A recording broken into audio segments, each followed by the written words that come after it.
Muito bem, então, dando aqui prosseguimento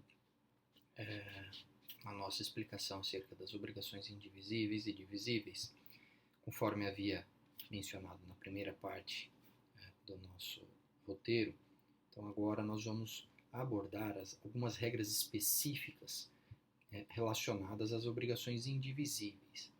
Então, aqui conforme disponibilizado pelo próprio Código, no artigo 259, então, essa obrigação indivisível, ela pode levar em consideração a presença de mais de um devedor.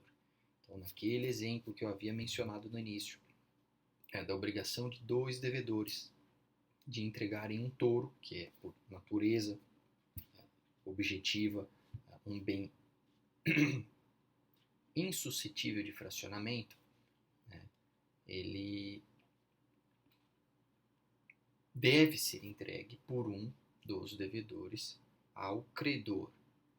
E aquele devedor que entregou o touro inteiro, mas sendo obrigado a apenas metade da dívida, conforme aquelas regrinhas que nós também abordamos anteriormente, daquela questão do fracionamento proporcional e igualitário entre cada um deles. Então, você tendo um touro que vale 30 mil reais, e esse touro ele deve ser entregue por 2 devedores.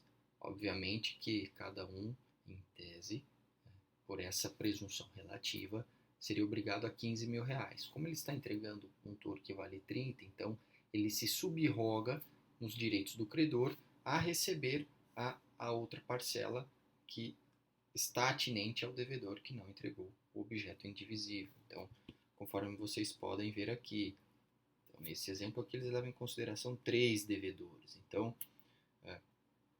3 devedores que têm a obrigação de entregar um touro reprodutor, cujo valor é de 30 mil reais. Se o B entrega o touro, ele poderá exigir em subrogação daqueles outros devedores, C e D, 10 mil de cada um, por fazer menção à parte respectiva de cada. A segunda regra, também ainda no que tange às obrigações indivisíveis, ela faz menção à pluralidade de credores. Tá? Então, aqui nós estamos falando de mais de um credor, e aí o exemplo doutrinário, a maioria dos exemplos doutrinários, ela acaba utilizando para facilitar a explicação a presença de um devedor. Então, vamos lá. O que estabelece o artigo 260? O devedor ele vai ficar liberado da sua obrigação se ele se condicionar à prática de algumas exigências complementares. Então, estabelece a primeira parte aqui do artigo 260. Então, o devedor ele estará quitado da sua obrigação se ele entregar esse objeto indivisível a todos conjuntamente. Então, como isso poderia acontecer na prática? Olha, tem a obrigação de entregar um touro a 3 credores. Então, como que eu vou fazer para me liberar dessa obrigação? Olha, vou notificar os 3 por WhatsApp, uma notificação por escrito, e vou dizer a eles o seguinte: olha, vamos marcar aqui uma data em que eu possa promover a entrega desse touro para que eu consiga me liberar da minha obrigação. Então, todos vocês vão me dar um recibo de quitação de que eu estou entregando aos 3 o touro e estou, portanto, me desonerando da minha obrigação. Ah, professor, mas isso não é possível, porque os outros 2 estão viajando, então só um deles vai representar os demais dos credores. Então, como que o devedor ele vai conseguir se desonerar? E aí é que é a segunda parte. Então, sendo feito pagamento a um dos credores, esse credor que recebeu o touro, ele vai dar um recibo também, um documento de caução ao devedor, de que ele se obriga a repassar aos demais credores as cotas respectivas. Então esse é o grande ponto. Então dele pode entregar o touro para todos os credores ao mesmo tempo, mas se ele entregar para apenas um, conforme mencionado nesse item 2, esse credor que recebeu, ele dará uma garantia ao devedor de que irá repassar as cotas aos demais. Tá? Então, a doutrina ela chama bastante atenção para essa situação, por quê?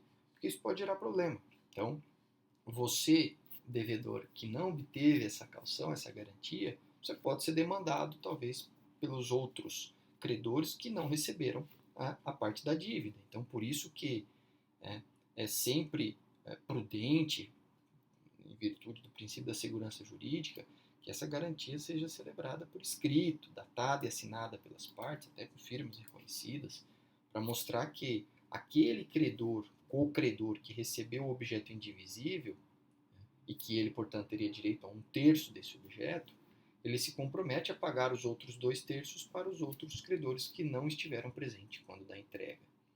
Tá?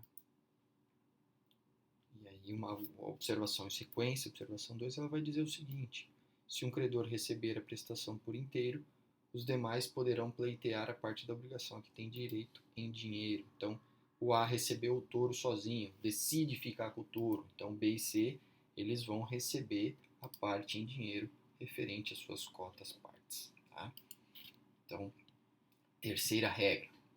Então, ela envolve o perdão por parte de um dos credores. Então, naquele mesmo exemplo anterior, se um dos credores perdoa a sua parte da dívida. Então, como que vai ficar essa situação? Pode ser estendido esse perdão para os outros credores, ou é justo que os outros credores eles tenham a sua liberação, mesmo não tendo perdoado a parte deles? Então, nós vamos ver que isso também segue regras distintas. Então, por exemplo, A, B e C são credores de D, quanto à entrega do touro.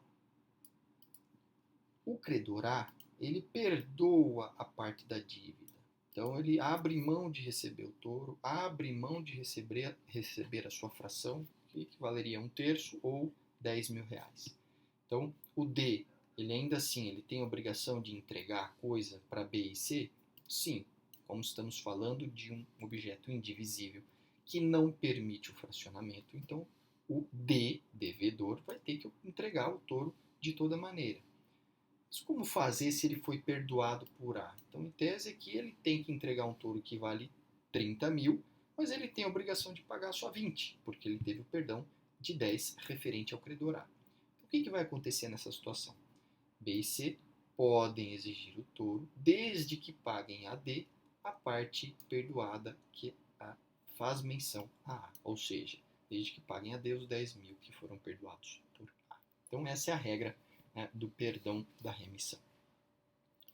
E aqui, já caminhando para o fim, basicamente nós vamos trabalhar essa situação mais especificamente quando abordarmos a questão das obrigações solidárias. Aqui a doutrina estabelece uma diferenciação entre obrigação indivisível e obrigação solidária. E o principal elemento que eles chamam a atenção é que, no caso da obrigação indivisível, se a obrigação se tornar impossível, por exemplo, o touro morreu, faleceu, pereceu, perda total,